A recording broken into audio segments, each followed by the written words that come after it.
TV prime time समाचार में आपका स्वागत है।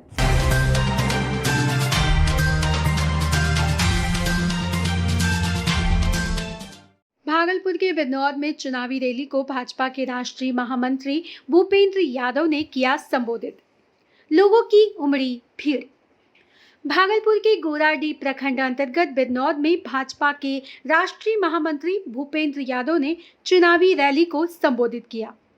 वहीं कोरोना काल में बिहार में होने वाली दूसरी चुनावी रैली में कोविड-19 को लेकर जारी गाइडलाइंस की जमकर धज्जियां उड़ाई गईं। अधिकतर लोगों के मुंह से मास्क नदारद दिखाई दिया, जबकि भारी भीड़ के बीच सोशल डिस्टेंसिंग की बात करना भी बेईमानी होगी।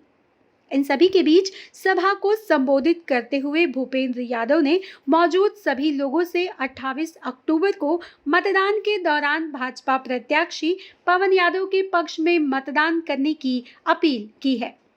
उन्होंने अपने संबोधन में मौजूदा विधायक सदानंद सिंह और कांग्रेस प्रत्याशी शुभानंद मुकेश पर निशाना साधते हुए कहा कि कहलगांव कभी वंशवाद का समर्थन नहीं करेगा। इशारों ही इशारों में भूपेंद्र यादव ने शुभानंद मुकेश को शहजादे से संबोधित करते हुए कहा कि एक तरफ शहजादा शुभानंद मुकेश है तो दूसरी तरफ किसान का बेटा पवन यादव। उन्होंने कहा कि कहलगांव वासियों से जिनका कोसों तक कभी कोई सरोकार नहीं रहा, वह कहलगांव वासियों का प्रतिनिधित्व करने की बात कर रहे हैं, जो अपने आप में हास्यप्रद है। भूपेंद्र यादव यही नहीं रुके। उन्होंने कहा कि इन लोगों के कारण कहलगांव विकास से अब अछूता रहा है। भूपेंद्र यादव ने कहा कि चुनाव के बाद भाजपा प्रत्याशी पवन यादव कहलगांव का प्रतिनिधित्व करेंगे। उन्होंने कहा कि पवन यादव के विधायक बनने के बाद कहलगांव में विकास की लहर होगी। कहलगांव और प्रदेश में 24 घंटे बिजली एनडीए की देन है।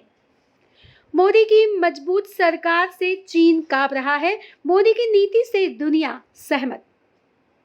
चुनावी रैली में भारी भीड़ से उत्साहित भूपेंद्र यादव ने कहा कि 2014 में और 2015 के लोकसभा चुनाव में जिस उम्मीद से लोगों ने नरेंद्र मोदी के पक्ष में भारी मतदान कर सांसद की सीट पीएम मोदी की झोली में डाली थी, उस उम्मीद और भरोसे को पीएम मोदी ने कायम रखा है। उन्होंने कहा कि आज पीएम की मजबूत और कारगर नीति से केंद्र सरकार की सारी योजनाओं का 100% लाभ लोगों के हाथों तक पहुंच पा रहा है। उन्होंने एनडीए से लोजपा के अलग होने पर कहा कि लोजपा से अब उनका कोई संबंध नहीं है। बिहार में एनडीए का नेता सीएम नीतीश ही है। भूपेंद्र यादव ने कहा कि दिवंगत रामविलास पासवान को जो सम्मान उन लोगों ने दिया, उस सम्मान से रामविलास पासवान काफी प्रसन्न थे। उन्होंने दावा किया है कि अगर आज रामविलास पासवान होते तो लोजपा भी एनडीए का हिस्सा होती।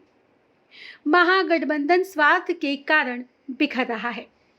भूपेंद्र यादव ने महागठबंधन को बिखरा हुआ बताया। उन्होंने कहा कि कुशवाहा की जो उनको सम्मान दिया, लेकिन वह महागठबंधन में चले गए। जीतन राम मांझी भी गए, लेकिन किसी का सम्मान महागठबंधन ने नहीं किया। उन्होंने कहा कि महागठबंधन स्वार्थी पार्टियों का स्वार्थ बंधन है। भवन जी, भवन जी, अरे तू हटे मत बता।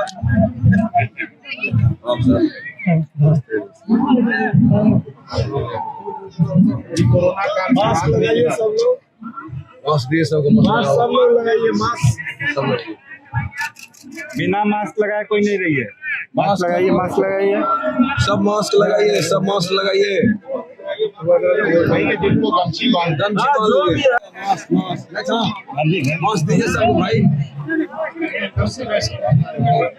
लीजिए। नहीं है बहुत मास्क नहीं है आपके पास, लीजिए लीजिए मास्क लगाइए।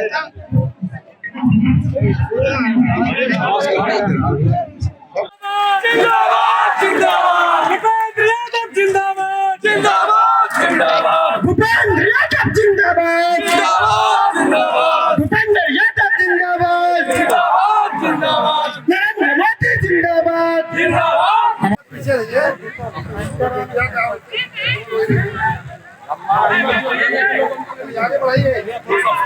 कार्य समिति सदस्य पवन मिश्रा जी अंग वस्त्र से करेंगे।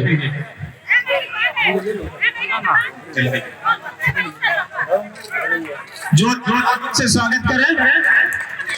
अब इस प्रखंड के नितेश सिंह जी हमारे राष्ट्रीय महामंत्री जी का स्वागत कर रहे हैं, जोरदार तालियों। इंजीनियर सर्वेंद्र जी आग्रह करूंगा कि वो मंच पर आए, उनसे कोई काम करना है।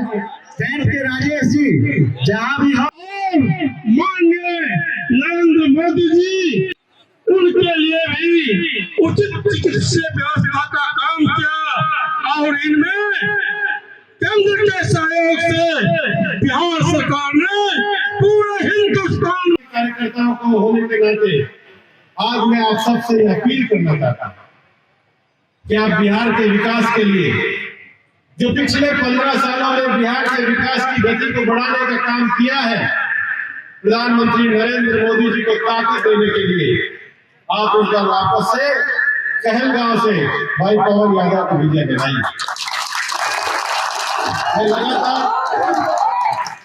मैं लगातार 5 सालों से उनके काम को देख रहा हूं।